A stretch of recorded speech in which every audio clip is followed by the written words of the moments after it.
সেই তো দেখা হলো 18টি বছর পর, তবে কেন করলে এত দেরি? আসিতেছে আগামী শুক্রবার সকাল থেকেই শুরু হবে পিপাসা সিনেমা হলে ভালোবাসার বদনাম। আসলে ভালোবাসার বদনাম থাকলেও কিন্তু নাই সেই সিনেমা হলে এখন আর সে আগের কাম।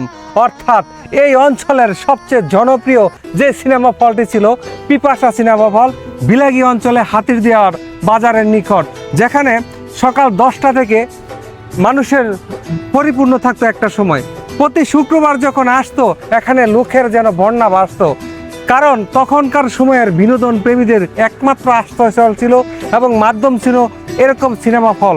আর বর্তমানে প্রযুক্তি নির্ভর এই সভ্যতায় সিনেমা হল প্রত্যেকটি মানুষের হাতে হাতে। তাই এই কোটি কোটি টাকা মূল্যের সিনেমা হল আজ যেন অনর্থক এবং ধ্বংসস্তূপে পরিণত হয়েছে।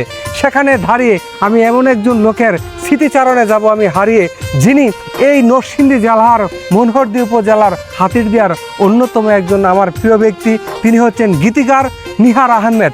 নিহার ভাই, আপনি এই যে গানের জগতে প্রবেশ করলেন তার কারণটা একটু আমি জানতে চাই।